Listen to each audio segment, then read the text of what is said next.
Eu pedi para entrar, Mara, interrompendo um pouco a entrevista, para dar uma triste notícia que acabou de sair agora há pouco. Olha, o ex-deputado federal David Miranda morreu no Rio de Janeiro agora há pouco, na manhã de hoje, aos 37 anos. Extremamente jovem, então. Ele faria, inclusive, Mara, 38 anos amanhã, quarta-feira, dia 10. E essa informação foi passada pelo marido dele, o jornalista Glenn Greenwald. Ele tem dois filhos, deixa dois filhos, e essa morte então foi confirmada nas redes sociais. O Glenn escreveu assim: é com a mais profunda tristeza que eu comunico a morte do meu marido, David Miranda. Ele iria fazer 38 anos amanhã. Sua morte no início desta manhã ocorre após uma batalha de 9 meses na UTI. Ele morreu em paz, cercado por nossos filhos, pela família e pelos amigos. Ele foi internado, Mara, a gente lembra, em agosto de 2022 para tratar uma infecção gastrointestinal e foi alvo ali de sucessivas infecções e um quadro de septicemia.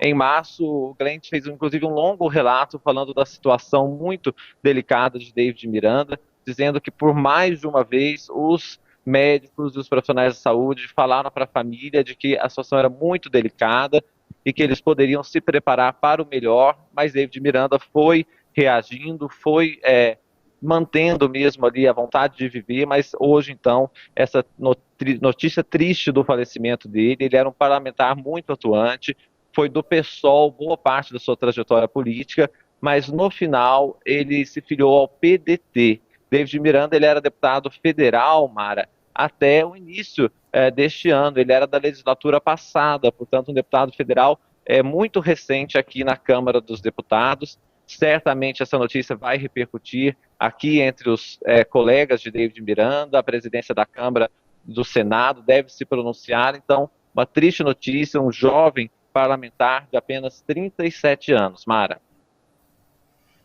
Puxa, triste mesmo, muito triste essa notícia.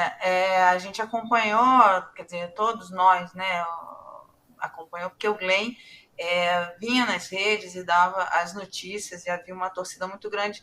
E como você falou, era um deputado, ele inclusive era candidato à reeleição, retirou a candidatura porque foi internado, enfim, e aí não conseguiu participar da campanha nem nada. Mas vai fazer falta. Bosco, você chegou a conhecer o David Miranda? Não, é assim, conheci, mas não convivi, né? Assim, profissionalmente. Mas foi realmente um martírio esse processo dele. E é daqueles casos em que, se a gente for pensar na pessoa, né, realmente é um descanso, um alívio, porque foi muito sofrimento, né? Não é brincadeira você ficar 9 meses numa UTI, né? Então, é lamentável, um deputado novo, com muito ainda para dar, porque ele tinha um potencial muito grande de crescimento político e de maior participação nesse processo que o país está vivendo. Nós estamos vivendo algumas transições, né, Mara? Principalmente uma transição no sistema político não formalizada, mas que está sendo construída e em fase já uma certa consolidação no Congresso. E ele seria certamente uma personagem importante nisso, né? Pela juventude, pela competência, pelo talento e pela motivação que ele tinha com a política, né? Então, realmente é uma tristeza, é uma morte muito precoce, assim como uma carreira precocemente abortada, né? Vou pedir Foi mais um abatido. segundinho, porque começa já as repercussões, infelizmente, da morte de David Miranda. O presidente Lula foi muito rápido e já se pronunciou nas redes sociais. Vou pedir aqui permissão para ler o que disse Lula. Meus sentimentos ao Glenn Greenwald e aos familiares pela perda de David Miranda, um jovem de trajetória extraordinária que partiu cedo demais. Então, essas as palavras do presidente da República para consolar a família de David Miranda e certamente novas repercussões virão nos próximos minutos, Mara. Certamente Ciro deve falar, porque foi um aliado de Ciro durante. Ele foi para o PDT e apoiava Ciro Gomes, enfim, na campanha. Ele certamente teria um papel importante na campanha de Ciro se não tivesse sido internado. E era um nome, assim, como o Bosco falou, em plena ascensão política, e que num congresso tão conservador, né, Bosco, vai fazer falta, né, um nome que seria um nome progressista, enfim, que faz falta nesse momento em que o Congresso está em maioria conservadora. Eu me lembro muito daquela frase não sei se é dele, mas foi utilizado por ele, do Roberto Campos, né? Quando alguém tinha muitas ideias, ele dizia: essas ideias são muito boas, mas as boas não são novas e as novas não são boas.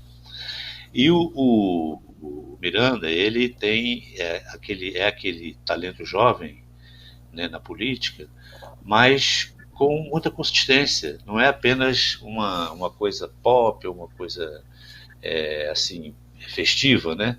Ele tinha consistência política, e seria muito importante porque a gente precisa de uma veia nova, né, nesse conservadorismo, mas uma veia nova consistente, né, que possa fazer a diferença e alterar naquilo que a gente precisa, o mofo que ainda tem, assim, em algum grau, nesse processo político brasileiro.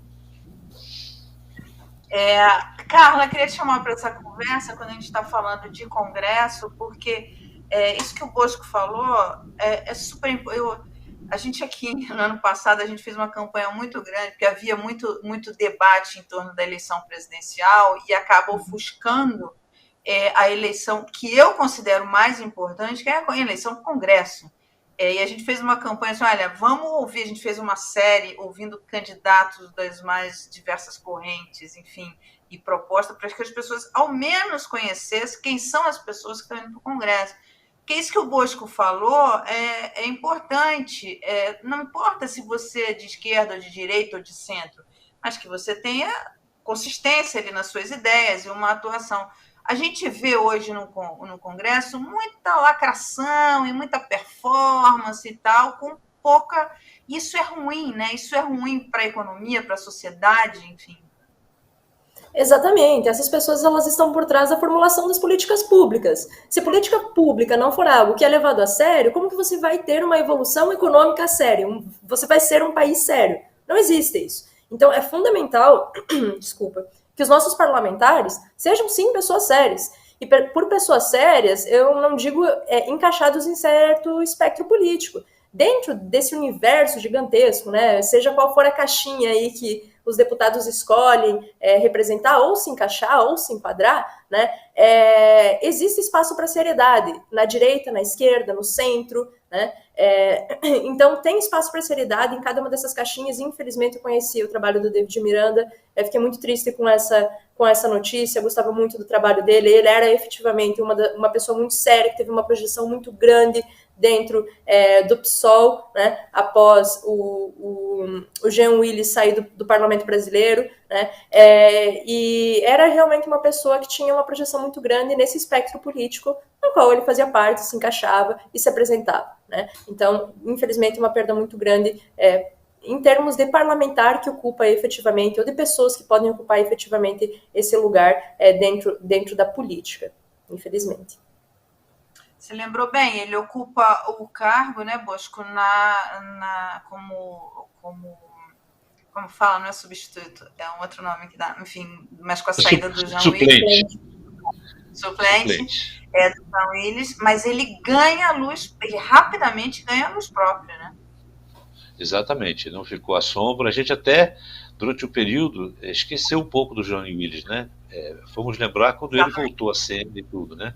Quer dizer, sobre esse aspecto, ele sem dúvida nenhuma ocupou o espaço com muita personalidade, né? Realmente é uma pena que essa doença o tenha atingido dessa forma. E foi uma coisa assim, do ponto de vista da trajetória dele, foi muito súbito, né? Quer dizer, você não imagina que uma pessoa jovem seja internado com infecção intestinal e não volte, né? Então é muito chocante isso, mas faz parte daquelas coisas que não estão sob o nosso controle, né, Mara? Eu costumo dizer assim, existe a conformação e o conformismo, né? O conformismo é aquilo que mantém a gente na zona de conforto, a gente deixa as coisas rolarem e tal. A conformação, ela se dá quando a gente trata de coisas que nós não podemos controlar, nós não podemos definir, decidir, enfim, apenas nos resta atribuir ao ciclo da vida mesmo, né? Aquelas coisas da política que a gente volta e meia acontece, né, da gente ser surpreendido ali enfim, por essas notícias que a gente realmente, como você falou, é muito jovem, enfim, ninguém imagina que alguém que dê entrada no hospital com um problema ali, gastro, que não parecia ser nada grave, e aí ele vai se complicando, e chega a esse desfecho, que é um desfecho muito triste. Eu vou chamar o Afonso, que ele está querendo entrar aqui para dar notícia para a gente. Fala, Afonso. Pois é, tem um colega de David Miranda que publicou agora há pouco no Twitter, eu acho que é muito válido porque ele tinha uma boa trajetória ao lado de David Miranda e faz um relato aqui muito sensível, olha, que é o deputado Chico Alencar, que foi vereador do Rio de Janeiro, inclusive, como David Miranda, e depois veio aqui ao parlamento e atualmente é deputado. Escreveu Chico Alencar no Twitter: David Miranda, ex-vereador do Rio, ex-deputado federal e querido amigo, se foi após longo sofrimento. 8 meses em UTI com infecção gastrointestinal e septicemia. Muito jovem e tão do bem, ainda tinha tanto caminho para trilhar. Faria 38 anos amanhã, deixa 3 filhinhos, João, Jonatas e Marcelo, que tanto amava, e o companheiro Glenn Greenwald, cria do Jacarezinho, eleito como primeiro vereador das causas LGBT da Câmara do Rio desde 2019 na Câmara Federal. Sua luta segue viva e forte. Deus o acolha. Abraço solidário a famílias, amigos e amigas. Então, esta é a mensagem de Chico Alencar, que esteve, né, na trajetória política ao lado de David Miranda e faz, portanto, esse relato aqui nas redes sociais, Mara.